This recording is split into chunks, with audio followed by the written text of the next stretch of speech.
Hey YouTube, thought I'd get a review, follow-up review of the Sparrowhawk XB Buggy.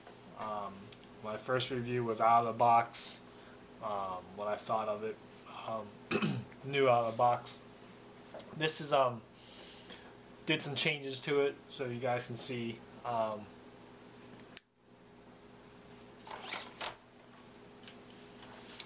Went ahead and changed the fixed plastic turnbuckles and put stainless steel turnbuckles on there, and then also went ahead and got rid of the plastic oil-filled shocks and went with the threaded aluminum shocks. All the upgrades I've done to come from the same company, Thunder Tiger.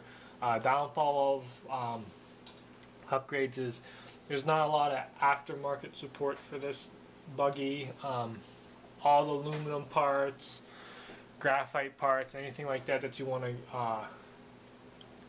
put on it comes from Thunder Tiger itself. So they do have hop-ups. The company makes their own hop-ups, graphite, graphite chassis, graphite front shock towers, rear shock towers.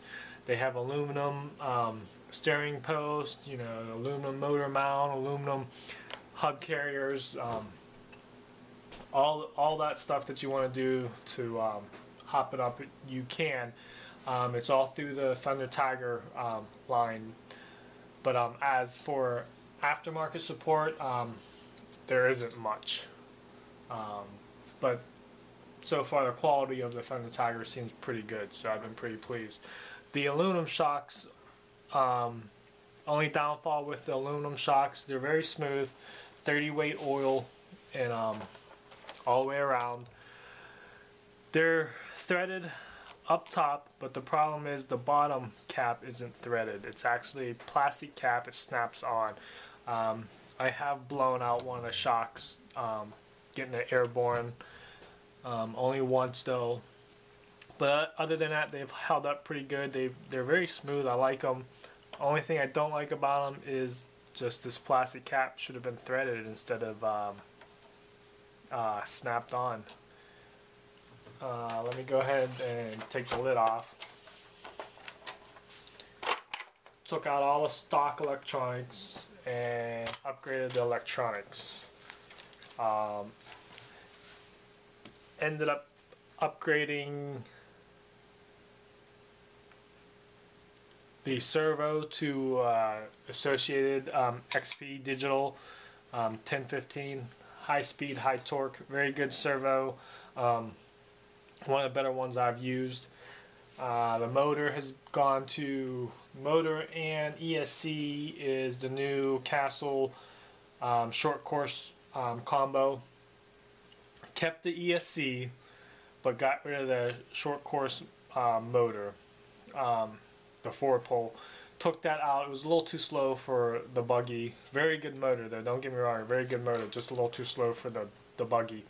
Ended up putting a older Castle motor, 4600 kV motor, 2-pole.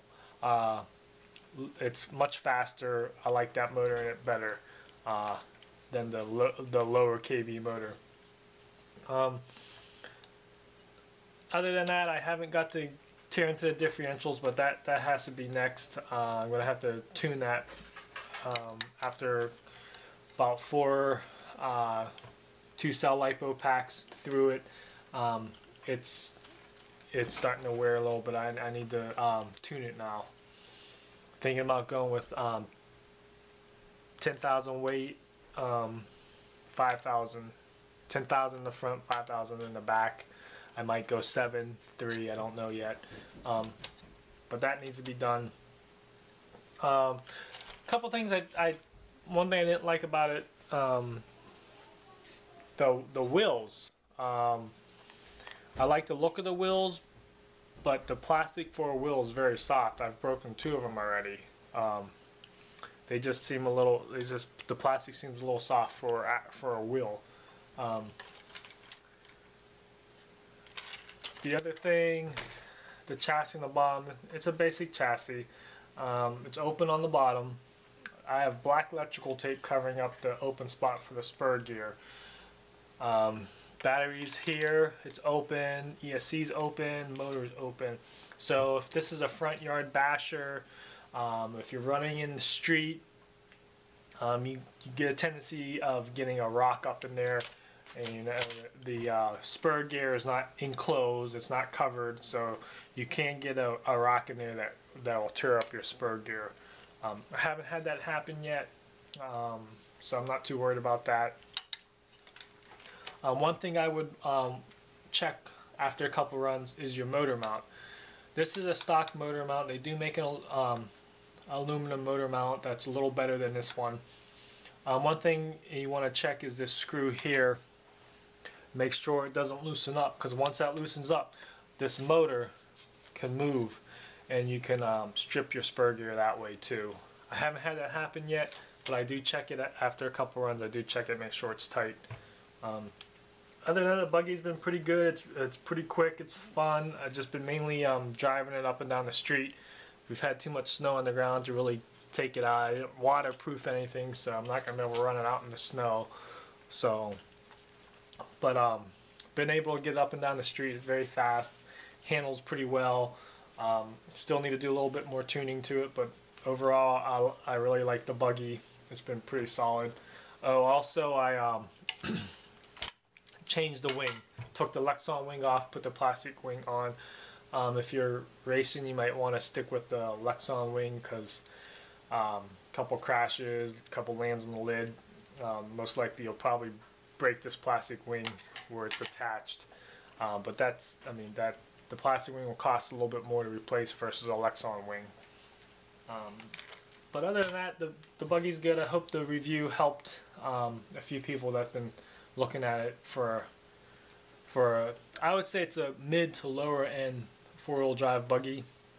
I think it's a good, again, I think it's a good front yard basher. There's some platforms out there that are not ready to run, almost ready to run, I guess, or some kits without the electronics that are definitely better racers, better track racers. But I think for a front yard basher, for someone who wants to drive up and down the street, it's a pretty good buggy for the price. Hopefully that helped out with the review, and I will get it running. I'll get a running video of it here in the next couple of days with this combo in there, so you guys can see what it does and how it handles. I also am going to order a 3-cell lipo, and I want to mess around with that in the buggy to show what you guys think of it with the 3-cell lipo. I'll probably have to change this motor out if I'm going to do that, but I'll get video of that up too. So thanks for watching again.